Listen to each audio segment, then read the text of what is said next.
آج کے باب کا عنوان ہے معمولات کیڈٹ۔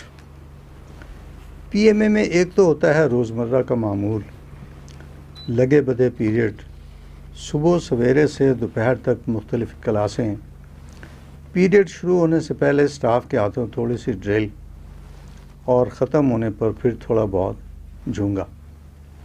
یہ سب معمول کی باتیں ہیں، لیکن اکثر کیڈٹوں کے لیے یہ معمول بڑے تسلسل کے ساتھ ٹوٹتا رہتا ہے۔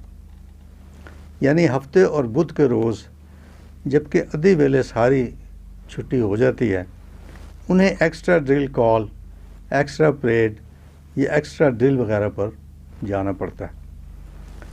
ان اعزازات کے مستحق کیڈٹوں کے نام خوبصورت الفاظ میں ٹائپ کر کے نوٹس بورڈ پر آویزاں کیے جاتے ہیں۔ شہرت و عزت کی تمنا اور خود کو سر فہرست دیکھنے کی خواہش کسے نہیں ہوتی، لیکن پی ایم اے میں ہر کوئی ان سے ڈرتا ہے۔ آدھی چھٹی کے دنوں میں کلاسوں سے باہر نکلتے ہوئے ہر کیڈٹ کے دل میں ایک ہی دعا ہوتی ہے، یا اللہ مجھے شہرت سے بچا، مجھے گوشۂ گمنامی میں جگہ دے۔ دھڑکتے دلوں سے کیڈٹس نوٹس بورڈ پر نظریں دوڑاتے ہیں اور جسے اپنا نام نظر آ جائے اس کا منہ لٹک جاتا ہے۔ آدھے دن کی چھٹی ضائع ہونے کے سوگ میں وہ خاموشی اختیار کرتا ہے اور کمرے میں جا کر خوش فعلیوں کے منصوبے بنانے کی بجائے ڈرل سکیئر جانے کی تیاریاں شروع کر دیتا ہے۔ نوٹس بورڈ پر مختلف کیڈٹوں کے نام جو اعزاز لکھے دکھائی دیتے ہیں، ان کی شان نزول، صورت نفاذ اور دیگر تفصیلات کچھ یوں ہیں۔ ایکسٹرا پیریڈ، ڈرل کرتے ہوئے دائیں پھر یا بائیں پھر کے کاشن پر بقول سٹاف جن کا قدم 1 گھنٹے کی تاخیر سے اٹھے، جن کے پیر اتنے نازک ہوں کہ پی ایم اے روڈ کو توڑنے میں ناکام رہیں، ہفتوں ڈرل کرنے کے بعد بھی جن کے پیر سلامت رہیں اور باوجود کوشش کے جن کی ایڑیوں کی آواز سٹاف کے کانوں تک نہ پہنچے، وہ اس کے مستحق قرار پاتے ہیں اور آدھے دن کی چھٹیوں میں وہ ڈرل سکیئر میں آ کر پریڈ کی مشق بہم پہنچاتے ہیں۔ یہ اعزاز موقع ہی پر متعلقہ کیڈٹ کو سنا دیا جاتا ہے۔ ڈرل کے پیریڈ میں کوئی مکھی کان پر آ بیٹھی، آپ سے صبر نہ ہو سکا اور اپنی دانست میں نظریں بچا کر مکھی اڑا دی، لیکن یہ حرکت سٹاف سے پوشیدہ رہنا ناممکن ہے۔ وہ فوراً آپ کی جانب لپکے گا، موونگ آن پریڈ صاحب، شاؤٹ یور نمبر۔ پریڈ پر ہوتے ہوئے ہل رہے ہیں، پکاریں اپنا نمبر صاحب۔ بعض اوقات ڈرل سٹاف کا پارا کچھ زیادہ ہی چڑھا ہوتا ہے اور وہ کچھ ایسی زبان پر اتر آتا ہے جسے سن کر باچھیں ہیں کہ کھلتی ہی چلی جاتی ہیں، لیکن ادھر آپ کے ہونٹ واہ ہوئے، ادھر staff Birsa, smiling on parade, shout your number صاحب، کہ پریڈ پر ہوتے ہوئے مسکرا رہے ہیں، پکارے اپنا نمبر صاحب۔ کسی کیڈٹ کا پاؤں ایک لمحے کی تاخیر سے زمین پر پہنچا اور کھٹاک کی آواز باقی پلاٹون سے جدا ہونے پر پکڑا گیا۔ Sleeping on parade, resting on parade, shout your number صاحب، کہ پریڈ پر ہوتے ہوئے سو رہے ہیں یا محو استراحت ہیں، پکاریں اپنا نمبر صاحب۔ اس طرح پکارے جانے والے تمام نمبر نوٹس بورڈ پر جگہ پاتے اور ان تمام حضرات کو ہفتے اور بدھ کے روز ڈرل سکیئر میں حاضری دینی پڑتی ہے۔ ایکسٹرا رول کال، اردو میں اس کا ترجمہ آپ زائد حاضری کر سکتے ہیں، لیکن کیڈٹ ایک بار جی سی آفس میں حاضر ہو جائے تو پھر غیر حاضری کی نوبت مشکل ہی سے آتی ہے۔ یہ رول کالیں کبھی کسی کیڈٹ سے چپک جائیں تو پھر اس کا پیچھا آسانی سے نہیں چھوڑتی، مسلسل انڈے بچے دیتی رہتی ہیں اور اپنی تعداد میں مسلسل اضافہ کرتی رہتی ہیں۔ خاندانی منصوبہ بندی والے شاید کبھی آبادی کے اضافے کو روکنے میں کامیاب ہو جائیں، لیکن تاحال کوئی ایسا منصوبہ سامنے نہیں آیا جو پی ایم اے میں کیڈٹوں کے اس دکھ کا مداوع کر سکے۔ تفصیل ان کے بڑھنے کی کچھ تو اس زیور کے پہننے میں ہے جسے ایف ایس ایم او کے نام سے پکارا جاتا ہے اور کچھ ان اشیاء میں جو اس کے بیگ میں ہوتی ہیں۔ F S M O field service marching order کا مخفف ہے۔ اس کا مطلب یہ ہے کہ ایک فوجی ایسا لباس سے بے تن کیے ہوئے ہو جو میدان جنگ میں اس کی ضروریات پوری کر سکے۔ عام زبان میں اسے پٹھو یا جھولا کہتے ہیں۔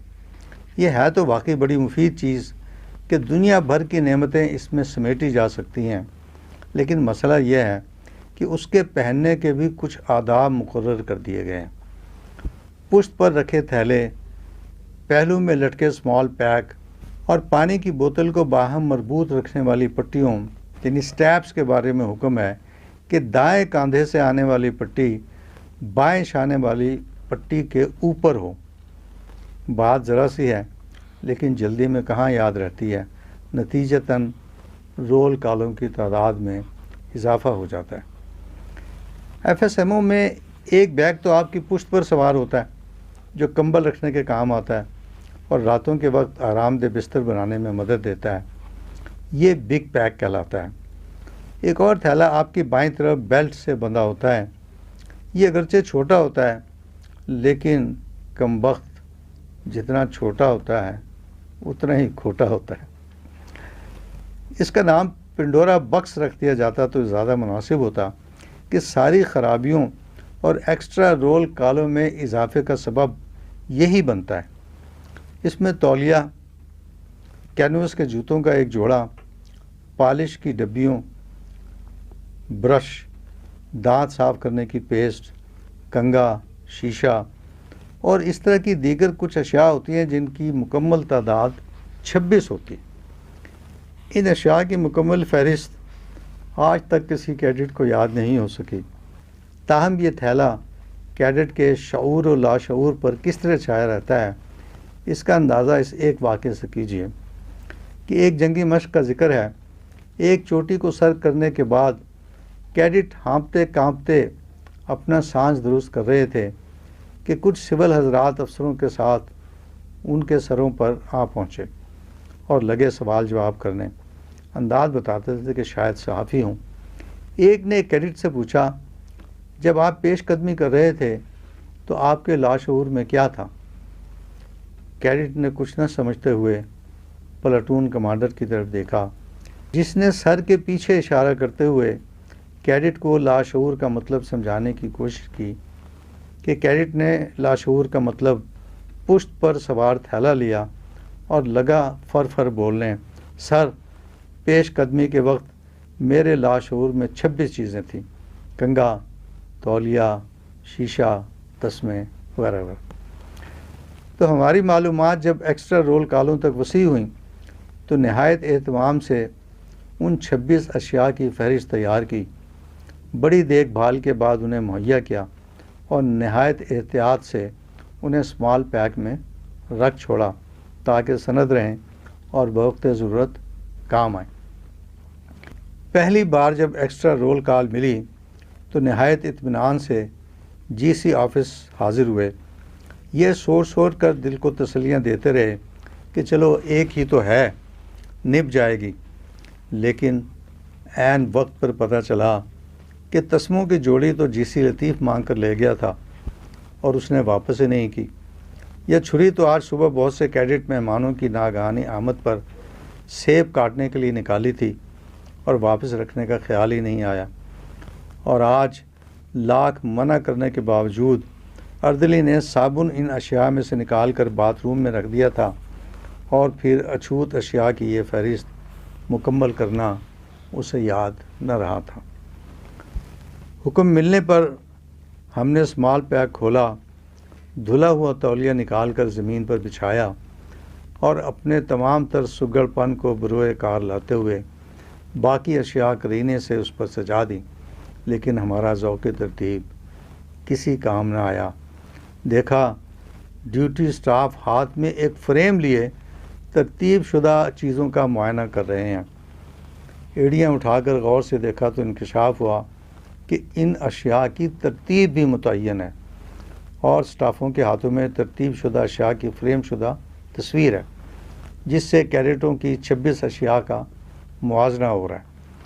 ترتیب تو دور کی بات تھی، ہماری تو چیزیں بھی ایک دو کم تھیں، سو مزید 3 رول کالیں عطا ہوئیں۔ اس کے بعد ہمارے معمولات میں خاصی تبدیلیاں واقع ہو گئیں۔ عام دنوں میں سورج ڈھلنے کے بعد ہماری پہلی اور آخری خواہش یہی ہوا کرتی تھی کہ نیند کی دیوی کے شانوں پر سر رکھ کر دنیا و مافیا سے بے خبر ہو جائیں، لیکن ایکسٹرا رول کالیں تھیں کہ بڑھتی ہی چلی جاتی تھی۔ رات کا ایک پہر بیت جانے پر جی سی آفس میں حاضری ضروری ہو گئی۔ تب غروب آفتاب سے طلوع ماہتاب تک کا درمیانی عرصہ کچھ یوں گزرتا کہ تکلیف کہو تکلیف نہیں، آرام کہو آرام نہیں۔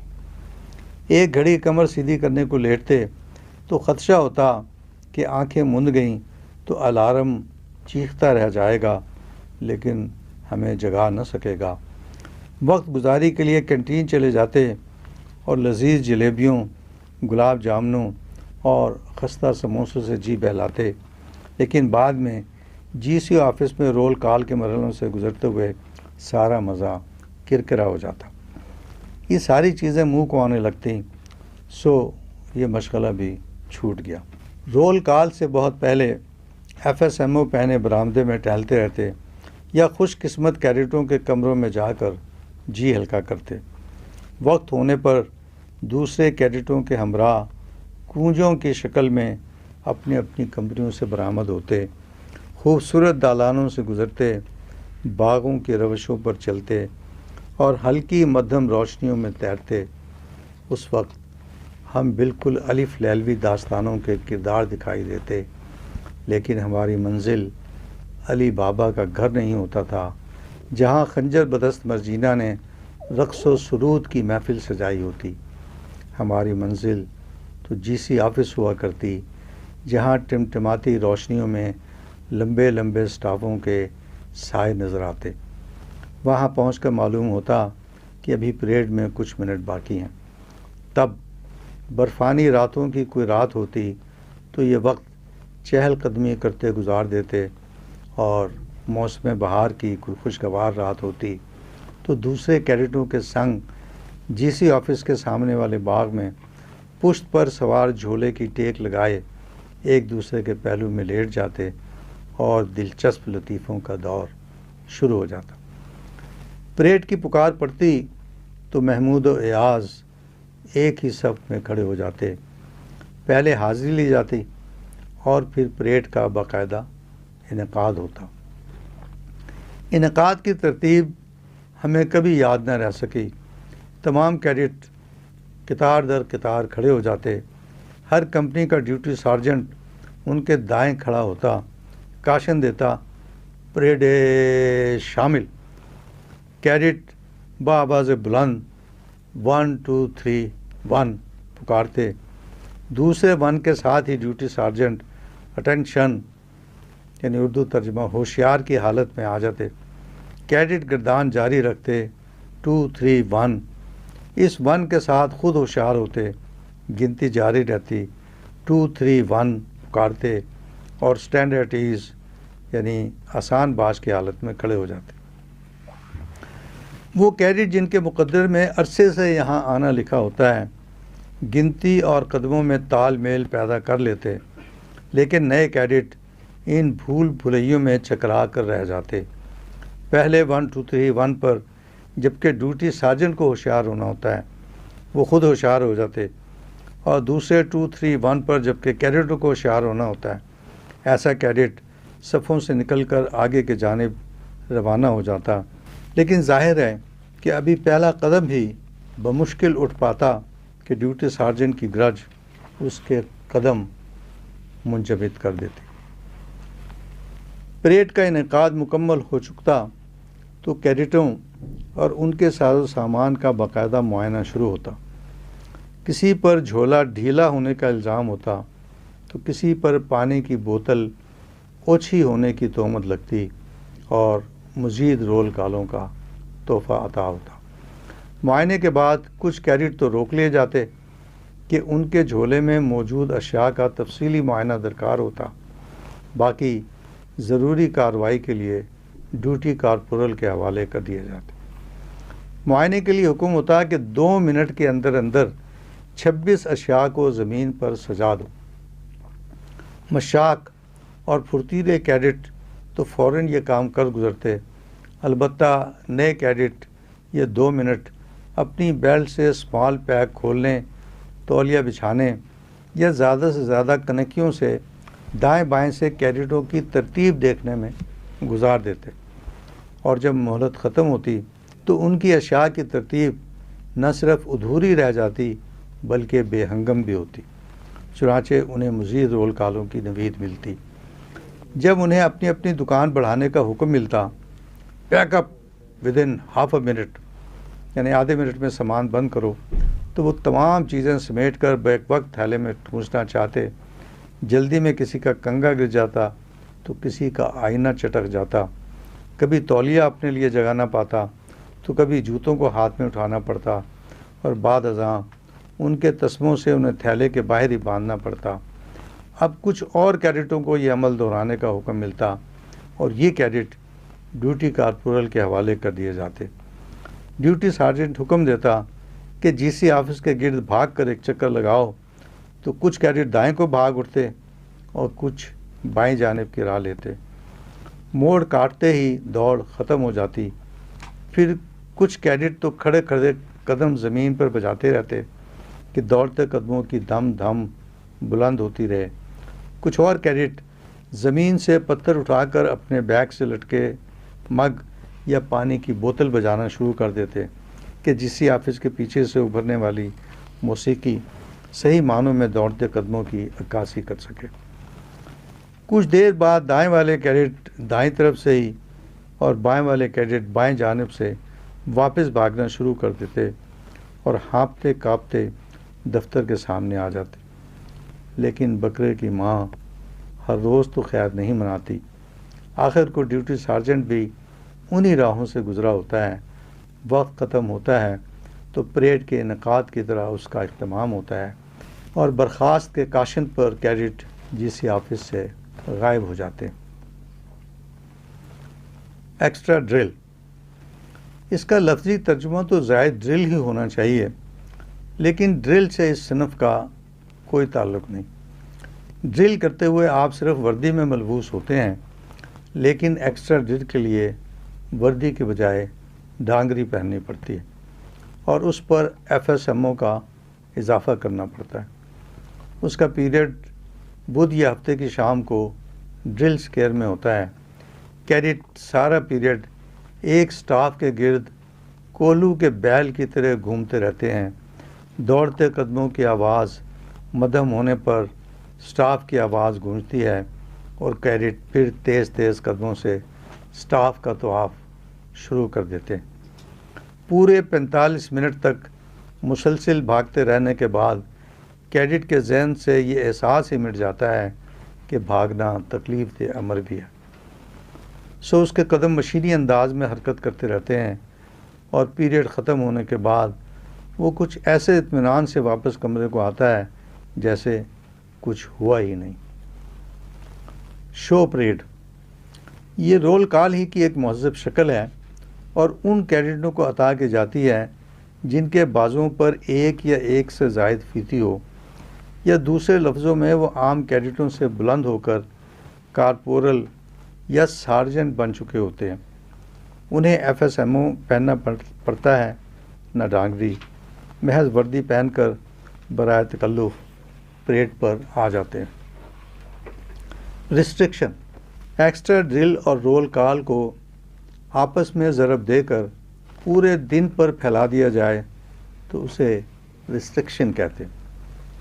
اس کی ضرورت عام طور پر اس وقت پیش آتی ہے جب مزاج یار کچھ زیادہ ہی برہم ہو جائے، یعنی کیڈٹ سے کوئی ایسی فاش غلطی سرزد ہو جائے کہ رول کال یا ایکسٹرا ڈرل اس کے ازالے کے لیے ناکافی ہو۔ ان کی تعداد کا تعین غلطی کی سنگینی کے لحاظ سے کیا جاتا ہے۔ ایکسٹرا ڈرل کی سطح سے کچھ ہی بڑی غلطی ہو تو پلاٹون کمانڈر کے ہاتھوں 7 دنوں کی ریسٹرکشن ملتی ہے، پانی سر سے گزر جائے اور بات بٹالین کمانڈر تک جا پہنچے تو 28 دنوں سے کم میں جان نہیں چھوٹتی۔ یہ اعزاز عطا کرنے کے لیے بھی باقاعدہ ایک تقریب منعقد ہوتی ہے۔ پہلی بار جب ہمیں ان مرحلوں سے گزرنا پڑا تو حیرانی تھی کہ ختم ہونے کا نام نہ لیتی تھی۔ متعلقہ کمانڈر جو ہمیشہ شفقت سے پیش آتے تھے اور جن کے پڑھانے کی اداؤں پر ہم لوٹ پوٹ ہو جاتے تھے، شعلہ بار نگاہوں سے تیوریاں چڑھائے، چہرے پر جلال کی سرخیاں سجائے اور ہماری فرد جرم سامنے میز پر جمائے دفتر میں بیٹھے تھے۔ کمپنی حوالدار میجر ہمیں لیے دفتر سے باہر کھڑا تھا اور ہم سے ایک بے ہنگم سی پریڈ کرایا جاتا تھا۔ اس پریڈ کا نام تالے تالے ہے، انگریزی میں جسے مارک ٹائم کہتے ہیں۔ اس میں کیڈٹ اپنی جگہ سے 1 انچ آگے بڑھتا ہے نہ پیچھے ہٹتا ہے، لیکن اس کے باوجود اچھی بھلی سردیوں میں اس کی جبیں پسینے سے شرابور ہو جاتی ہے۔ اس پسینے میں کچھ قطرے تو اس مشقت کی وجہ سے نمودار ہوتے ہیں جس میں کیڈٹ مصروف ہوتا ہے، اور کچھ قطرے عرق انفعال کے ہوتے ہیں، لیکن انہیں موتی سمجھ کر کوئی نہیں چنتا۔ الٹا سسی گرل، شرمیلی لڑکی ہونے کی تہمت لگتی ہے کہ کیا لڑکیوں کی طرح گھبرا رہے ہو، غلطی کی ہے تو سینہ تان کر مردوں کی طرح نتائج بھی بھگتو نا۔ تالے تالے کرتے ہوئے جب ہم نڈال ہو گئے تو سی ایم ایس نے آگے بڑھنے کا حکم دیا۔ ابھی ہم 2 قدم ہی چلے تھے کہ خود کو کمانڈر کے دفتر کے عین وسط میں پایا۔ ابھی ہم سوچ ہی رہے تھے کہ مارچ کرتے ہوئے ان کی میز پر چڑھ جائیں یا نیچے سے گزریں کہ کاشن سنائی دیا، تھم۔ ہم نے ہینڈ بریک اور فٹ بریک بیک وقت لگائی اور دونوں ایڑیاں ملائے، ہاتھ جسم سے چپکائے، خاموش کھڑے ہو گئے۔ حکم ہوا، سامنے سلام۔ ہم نے سلوٹ کیا۔ کمانڈر کے ہمیں اچھی طرح جانتے تھے، پہچانتے تھے، گویا ہوئے نمبر 13047 جنٹلمین کیڈٹ اشفاق حسین تو بھی ہو؟ چاہا کہ فریاد کریں، نہ چرا نگاہ ساقی، نہ برت یہ بے نیازی، تیرے پاس آئے ہیں ہم بہت راستے بدل کے، لیکن قصداً خاموش رہے اور اسبات میں جواب دیا۔ فرد جرم پڑھ کر سنائی گئی اور ریسٹرکشن سے نواز دیے گئے۔ پھر سی ایم ایس کی آواز گونجی، سامنے سلام۔ سلوٹ کیا، حکم ملا، الٹا پھر ہم نے منہ مخالف سمت میں کیا اور جلدی چل کے کاشن پر باقاعدہ مارچ کرتے ہوئے کمرے سے باہر آ گئے۔ اس کے بعد ریسٹرکشن کا آغاز ہو جاتا ہے۔ سب سے پہلی پابندی تو یہ ہے، تمام حواس خمسہ کو لہو و لعب میں ضائع کرنے کے بجائے پورے دن کے لیے جی سی آفس کی جانب مرکوز رکھا جائے۔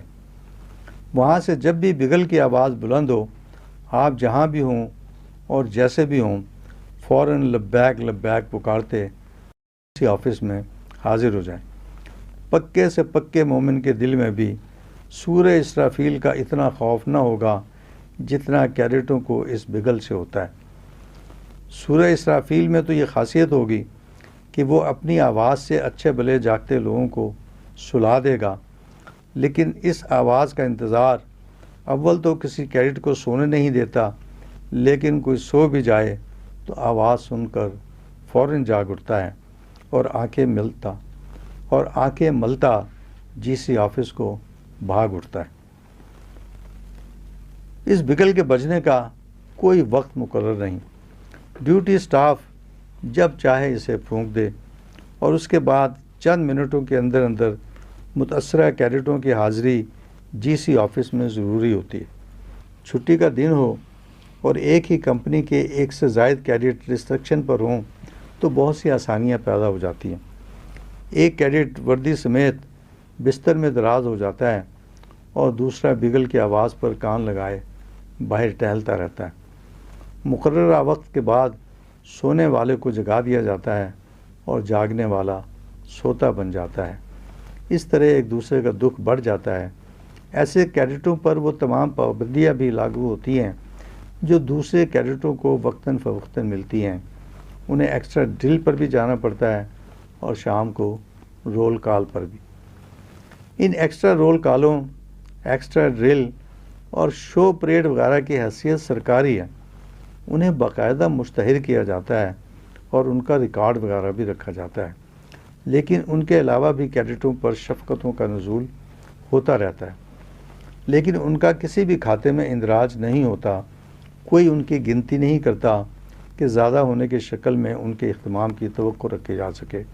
Senior cadet, P T staff, drill instructor اور پلاٹون کمانڈر، کوئی بھی شخص کسی بھی جگہ کیڈٹ کو ان شفقتوں سے نواز سکتا ہے۔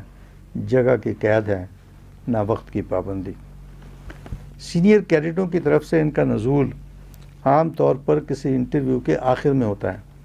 آپ کتنے ہی ذہین کیوں نہ ہوں، ضروری نہیں کہ ہر امتحان سے سرخرو نکلیں اور ہر انٹرویو میں کامیابی ہی آپ کے قدم چومنے کو بےتاب ہو جائے۔ ملاحظہ، ایک جونیئر کیڈٹ تیز تیز قدم اٹھاتا، جان کی خیر مناتا، اپنے کمرے کی جانب لپکا چلا جا رہا ہے۔ اچانک سینئروں کے ایک غول سے پالا پڑ گیا، کیڈٹ کو ٹھہرا لیا گیا۔ انٹرویو شروع۔ تم لاہور کے ہو؟ یس سر۔ مجھے پہچانتے ہو؟ نو سر۔ ہیں؟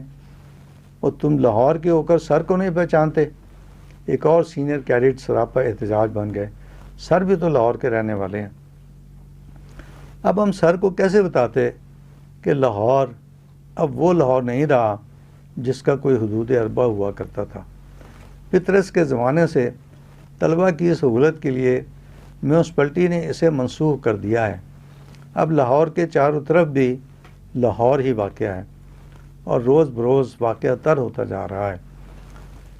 بلکہ پطرس کے جن ماہرین سے واقفیت تھی، ان کے اندازے کے مطابق وہ دن دور نہیں جب لاہور ایک صوبے کا نام ہوگا جس کا دارالحکومت پنجاب ہوگا۔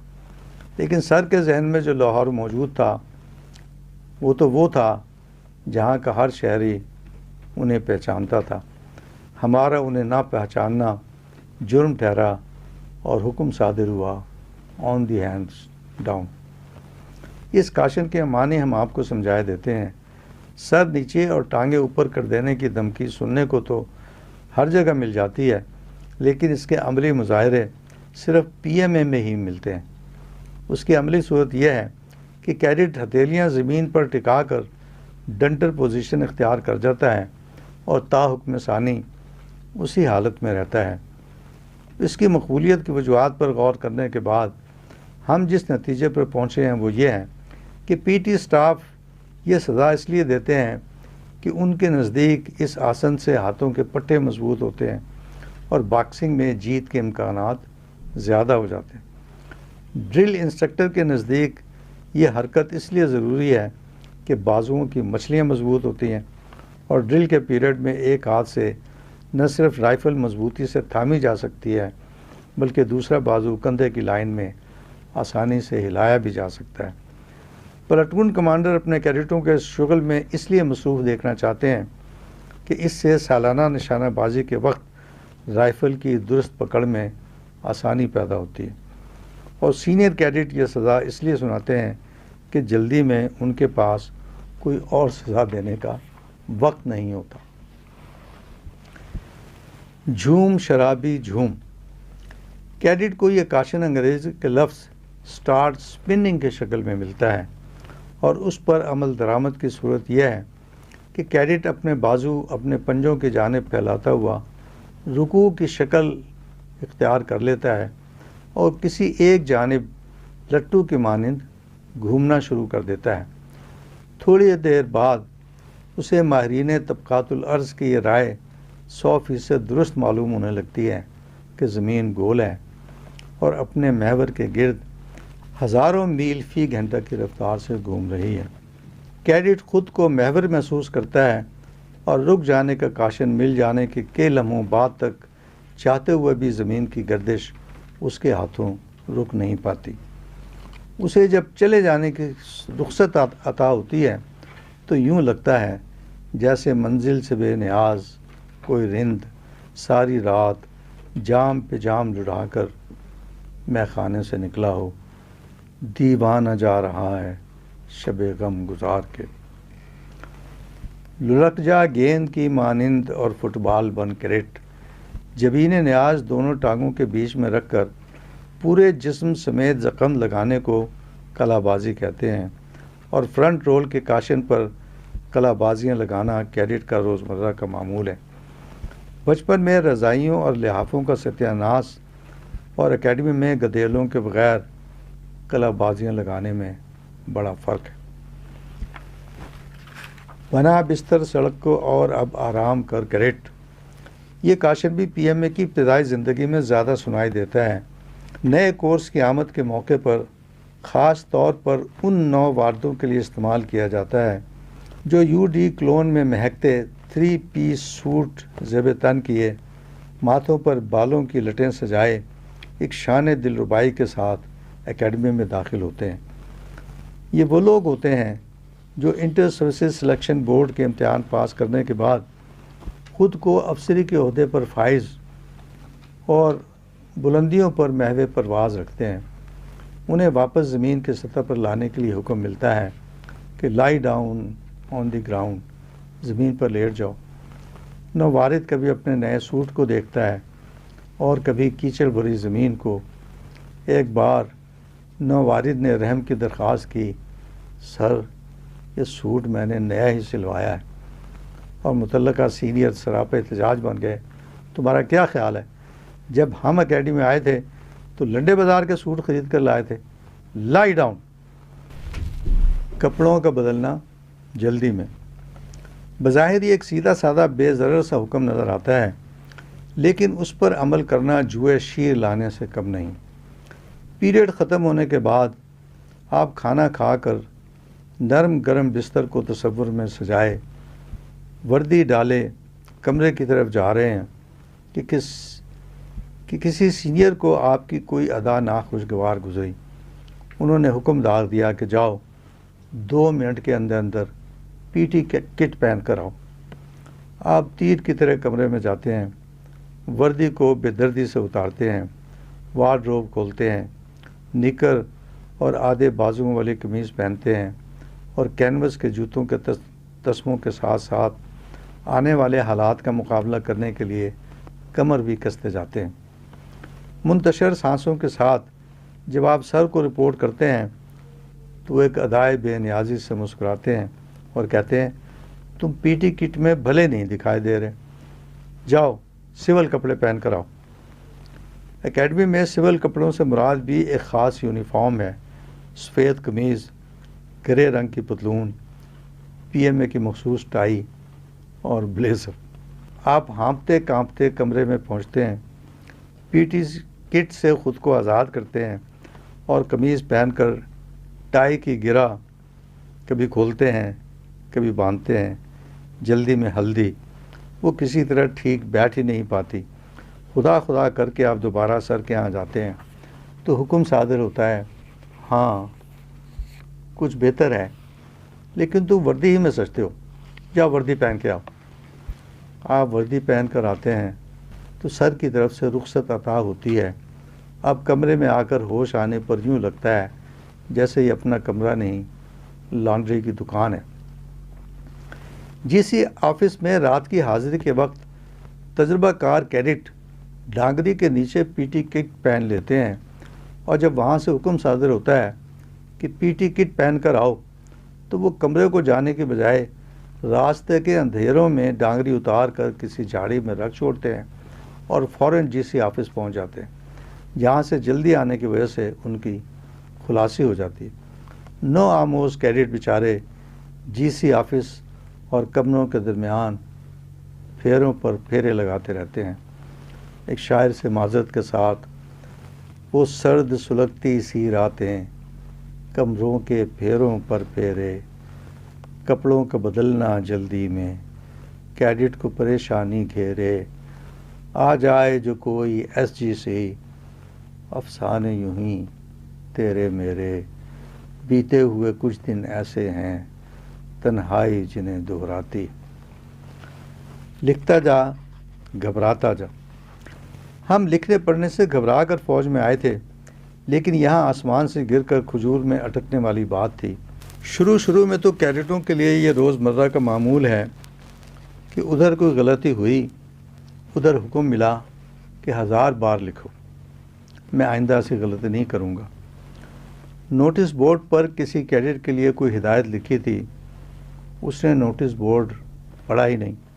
حکم ہوا 1000 بار لکھو، آئندہ پیریڈ ختم ہونے کے بعد اس وقت تک کمرے میں نہیں جاؤں گا جب تک بورڈ نہ پڑھ لوں۔ پلٹون کمانڈر نے ایک صفحے کا لکھنے کا کوئی کام دیا تھا، کیڈٹ سے بھول ہو گئی۔ حکم ہوا اب 1000 بار لکھو، آئندہ میں گھر کا کام باقاعدگی سے کیا کروں گا۔ اب ایک صفحے کی بجائے 20 صفحات لکھے جا چکے ہیں، لیکن گھر کا کام ختم نہیں ہو رہا۔ مزید 1000 فقرے لکھنے کی سکت باقی نہیں، لیکن یہ کام مکمل کرنا ضروری ہے، چاہے رات جگا ہی کیوں نہ کرنا پڑے۔ ایسا بھی ہوتا تھا کہ ایک دن میں آپ کے ذمے کئی ہزار فقرے ہیں۔ 1000 فقرے آپ نے پلاٹون کارپورل کو لکھ کر دینے ہیں، 2000 پلاٹون کمانڈر کا قرض ہے، اور 5000 کسی اور کو واجب الادا ہیں۔ اس روایت کے رواج کی ذمہ داری ان ماہرین نفسیات کے سر پر ہے جن کے بقول کوئی بات بار بار دہرانے سے وہ انسان کے ذہن میں اتنی پختہ ہو جاتی ہے کہ پھر بلائے نہیں بھولتی۔ سینئروں کی طرف سے مندرجہ بالا احکامات ہی صادر نہیں ہوتے، شفقتوں کا نزول بھی ہوتا رہتا ہے۔ عام طور پر احکامات کی تکمیل کے بعد سینئر پوچھتے ہیں اب کیا چاہتے ہو؟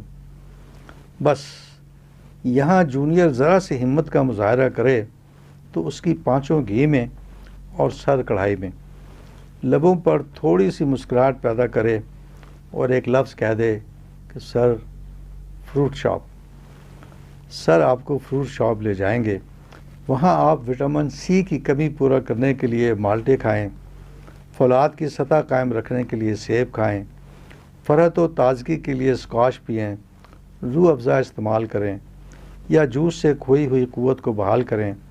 سینئر چو نہیں کریں گے۔